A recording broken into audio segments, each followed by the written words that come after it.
Saya percaya kepada KPK dalam menetapkan Sekjen PDIP Hasto Kristianto sebagai tersangka kasus suap sudah memenuhi syarat. Karena menurut saya tidak mungkin KPK gegabah dan mengorbankan kredibilitasnya hanya dalam menetapkan status tersangka kepada seseorang. Untuk itu saya mengatakan bahwa KPK sudah sesuai prosedur. Namun kita juga tidak boleh menutup mata bahwa di balik penetapan tersangka ini ada rentetan peristiwa yang perlu kita perhatikan. Sejak Pilpres, eskalasi konflik antara Pak Jokowi dengan PDIP ini sudah sangat luar biasa. Intensitasnya sudah sangat tinggi. Kemudian kita melihat bahwa PDIP berusaha membersihkan simpatisan, loyalis Pak Jokowi, pengikut Pak Jokowi yang ada dalam pengurus PDIP. Sebelumnya PDIP sudah membersihkan itu, sudah memecat satu persatu. Yang pada puncaknya Pak Jokowi sendiri dan keluarga dipecat oleh PDIP. Nah setelah itu muncullah semacam proxy war bahwa ada serangan kepada ketua umum PDIP dengan memasang spanduk memojokkan ketua umum PDIP. Yang pada puncaknya juga adalah ada peristiwa penetapan Hasto Kristianto sebagai tersangka. Bahkan PDIP sendiri jelas-jelas mengatakan bahwa kekuatan politik di balik penetapan Hasto sebagai tersangka adalah Pak Jokowi sendiri. Nah,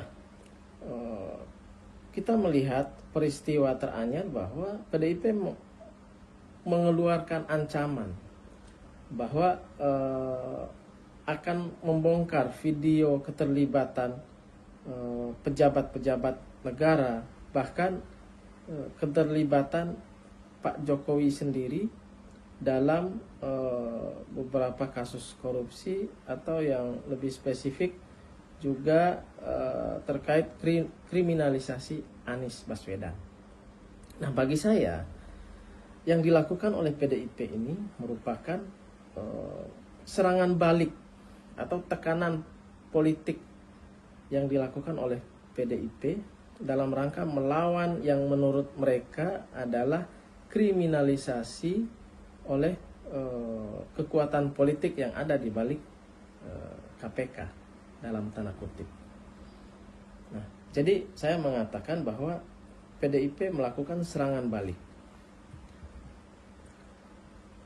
Nah, terkait dengan apakah KPK ini dalam penanganan kasus Hasto merupakan murni penegakan hukum atau ada unsur politiknya, saya kira KPK sendiri harus membuktikan itu. Membuktikan dalam arti KPK harus segera memanggil Hasto Kristianto, melakukan proses hukum lainnya, melakukan pelimpahan berkas ke kejaksaan, kemudian proses di pengadilan, agar kemudian persepsi-persepsi yang mengatakan bahwa ini ada unsur politiknya terbantahkan. Nah, yang menjadi pertanyaan kemudian, kenapa KPK sampai hari ini belum memanggil Hasto?